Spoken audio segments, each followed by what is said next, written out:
1. Ideologies and influences of early Pan-Africanists. Martin Robinson Delaney. Ideology, Black nationalism, believed African Americans could never be free in the U.S. Influences, Haitian Revolution, Garveyite precursors, West African heritage.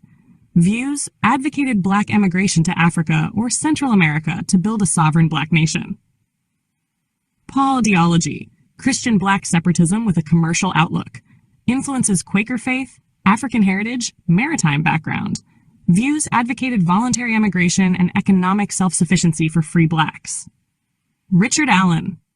Ideology, integrationist with reservations about America. Influences, religious faith, founder of the AME Church. Views, initially skeptical of colonization, more focused on improving life in America, though he sympathized with African missions. Alexander Crummell. Ideology, Pan-Africanism through Christian and intellectual uplift. Influences, Anglo-American elite training, Cambridge, African identity. Views, believed Africa needed civilizing through Christian mission and education. Edward Wilmot Blyden. Ideology, African pride and Black superiority. Influences, African traditions, Islam, Christianity, Crummell. Views, promoted African cultural and political independence, rejected racial inferiority. Henry Highland Garnet. Ideology, militant abolitionism plus Black nationalism. Influences, abolitionist struggle, Black self-defense, Old Testament, supported emigration as a form of resistance and empowerment. 2 actually visited or lived in Africa. Name, visited Africa, lived in Africa, returned to U.S. Experience and impact. Raking, Paul Cuffey, yes. Sierra Leone, 1811, 1815. Briefly, yes.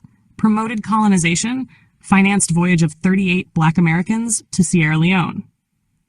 Martin Delaney, yes. Nigeria region, 1859. No. Explored settlement sites, yes. Tried to secure land for Black emigration. British colonial resistance frustrated plans. Alexander Crummell, yes. Liberia's, 20 years. Yes. Taught, preached, promoted Christian civilization, but was disillusioned by class and color hierarchies in Liberia. Edward Wilmot Blyden, yes. Spent most of life there. Rarely, only occasional visits. Became a key intellectual and diplomat in Liberia and Sierra Leone, deeply rooted in African life and identity. Henry Highland Garnet, yes. Visited Liberia briefly, 1859. No. Yes. Advocated for emigration, but returned continued activism in U.S. Richard Allen. No. Opposed ACS colonization, focused on building the AM Church in America. Hasher 3. Who stayed in Africa and who came back? Stayed long-term, Blyden and Crummell for a time. Returned, Delaney, Garnet, Cuff. Died before he could make more voyages. Why they came back? Delaney, frustrated by European colonial interference. Crummell, disappointed by social divisions in Liberia and lack of support. Garnet continued to see U.S. as key battleground for Black liberation. Did they stay Pan-Africanist after returning? Yes. Though experiences varied, most maintained their commitment to Black global unity and uplift. Delaney became more focused on Black pride and self-reliance. Crummell founded the American Negro Academy to promote Black scholarship. Garnet stayed radical and founded the African Civilization Society. Hashtag 4. The American Colonization Society, ACS. Founded 1816 by white elites and some moderate Black leaders. Goals: relocate free Blacks to Africa to solve the problem of free Black presence in America. Motives: white motivations. Remove free Blacks, feared as disruptors of slavery and white supremacy. Some Black support saw no future in the U.S., hoped to build Black nations in Africa. What did the ACS actually do? Relocated approximately 12,000 to 13,000 African Americans to Liberia from 1821 to 1867. Only relocated free Blacks, not enslaved people unless manumitted on condition of departure. Founded Liberia in 1822 as a Black colony, declared independent in 1847. Who first proposed relocating Blacks to Africa? Earliest ideas stem from white thinkers like Thomas Jefferson, who feared Black integration. Black-led emigration. Paul Cuff was the first Black American to actively organize a voyage, 1815. Colonization versus repatriation. Colonization, often white-led, paternalistic. Repatriation, black-led, linked to freedom, nationalism, and identity. Did blacks want to go to Liberia mainly due to lack of citizenship? Yes, partially. Pre-14th Amendment, free blacks had no citizenship rights. Dred Scott, 1857, confirmed this.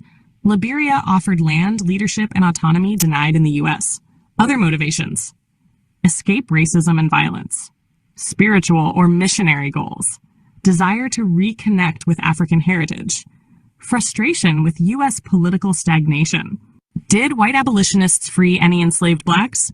Yes, some white abolitionists did free enslaved people, but the numbers were limited. Most enslaved people were freed by their enslavers, rare; by purchasing their own freedom, more common; by black abolitionist networks and free black communities. White abolitionists who helped Levi Coffin, a Quaker, helped over 3,000 people escape via the Underground Railroad. Gerrit Smith bought and freed enslaved people, estimated hundreds.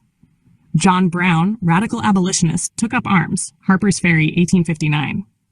Total numbers freed by white abolitionists directly. No hard data, but it was likely in the hundreds to low thousands over decades, not massive in the national scale. Millions remained enslaved.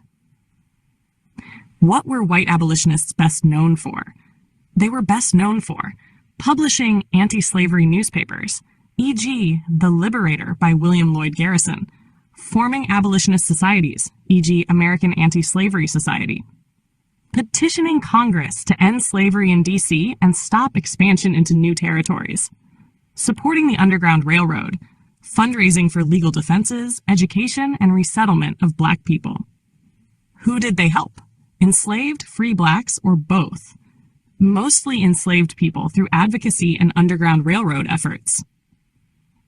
Free blacks were often marginalized in white abolitionist organizations. They weren't always seen as equals. Some whites supported black education and institutions, but often with paternalistic attitudes. Did white abolitionists have their own agenda? Ally or ally of white supremacy? It depends which white abolitionists we're talking about. True allies, minority. People like John Brown, Angelina and Sarah Grimke, Gerrit Smith, and Lydia Maria Child were genuinely committed to racial equality, believed in black citizenship, interracial cooperation, and immediate emancipation. Mixed motives many. William Lloyd Garrison was anti-slavery but struggled with racist assumptions. Supported abolition but didn't always support black political or social equality. White supremacy in disguise, ACS-type figures. Wanted to end slavery mainly to preserve white society, send free blacks away, or redeem Africa. Feared growing free black populations in the U.S. and wanted to remove them.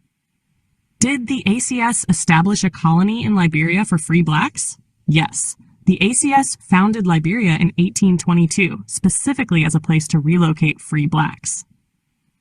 ACS background. Founded in 1816 by white politicians, ministers, and slaveholders, including Bushrod Washington, Francis Scott Key, and Henry Clay, claimed its mission was to repatriate free blacks, spread Christianity and civilization to Africa, ease racial tensions in America. Real motives were mixed. Some sincerely wanted to help free blacks live free lives. Many saw free blacks as a threat to slavery and wanted to remove them. Colonization was seen by many enslavers as a way to protect slavery, not destroy it. How was Liberia established?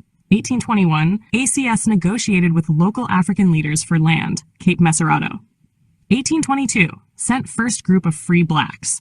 1824, named the colony Liberia, Land of Liberty. Capital was Monrovia, named after President James Monroe. 1847, Liberia declared independence, still heavily influenced by America. How many blacks did the ACS relocate? Between 1820 to 1867, the ACS helped relocate about 13,000 African Americans to Liberia. Also supported smaller settlements in Sierra Leone and Haiti. Were any blacks forced to relocate to Liberia? Not directly by law, but coercion and pressure were common. Some were given freedom only if they agreed to leave. Example, Slaveholders would manumit people only on the condition they went to Liberia. Jailed or poor free blacks were pressured into leaving.